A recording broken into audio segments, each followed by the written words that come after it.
भगवान राम तो मर्यादा पुरुषोत्तम श्री राम थे। फिर उनसे कैसी कोई गलती हो सकती है जिसके कारण उन्हें श्राप मिले। ये तो आप सभी जानते हैं कि भगवान राम का वनवास उनके पिता दशरथ का अपनी रानी कैकेयी को दिए वरदान का परिणाम था। उनके पिता राजा दशरथ को एक श्राप भी मिला था जिसके कारण उनका निधन पुत्र वियोग में हुआ।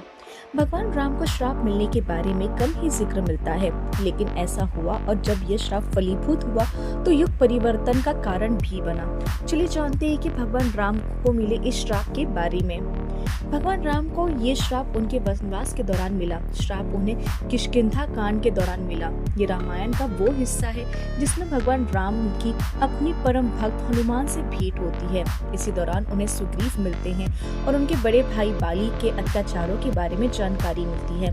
बात उस समय की है जब मर्यादा पुरुषोत्तम श्री राम ने छिपकर बाली पर तीर चलाया। मृत्युशैया पर बाली तड़प रहा था और भगवान राम से उस पर छिपकर वार करने का कारण पूछ रहा था। साथ ही बाली तर्क दे रहा था कि मर्यादा पुरुषोत्तम ने युद्ध की मर्यादा तोड़ी और उसे छल से मारा है।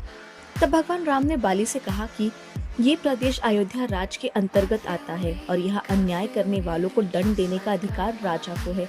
उन्होंने स्वयं को अयोध्या के राजा भरत का भाई बताते हुए बाली पर इस तरह वार करने को सही बताया।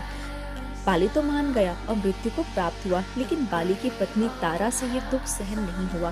तारा ने भगवान श्री राम को श्राप दिया कि एक दिन उसकी मृत्यु भी ऐसी ही होगी, जब कोई व्यक्ति छिपकर तीर चलाएगा और उसी पीड़ा में उनकी मृत्यु हो जाएगी। मर्यादा पुरुषोत्तम ने श्राप को स्वीकार किया और कहा कि अगले जन्म में आपका श्राप फलीभूत होगा। अब बात त्रेता युग से द्वापर में आती है। भगवान राम का पुनर्जन्म श्री कृष्ण के रूप में होता है। तमाम लीलाओं के बाद एक दिन भगवान श्री कृष्ण जंगल में आराम कर रहे थे, तभी एक शिकारी का तीर उनके पैर में आकर लगा। इस तरह से बाली की पत्नी तारा का श्राप फलीभूत हुआ। कुछ कथाओं के अनुसार वो शिकारी कोई और नहीं बल्कि बाली का ही अवतार था, जिसने त्रेता युग में अपनी मृत्यु का बदला द्वापर युग में इस तरह से लिया।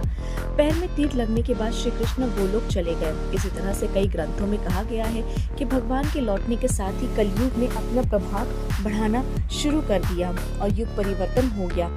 इस तरह से रानी तारा का श्राप फलीभूत होते ही युग परिवर्तन की नींव पड़ी। तो दोस्तों, इसको लेकर क्या है आपकी राय, कमेंट सेक्शन में बताना बिल्कुल भी ना भूलें और हमारे चैनल को सब्सक्राइब करें।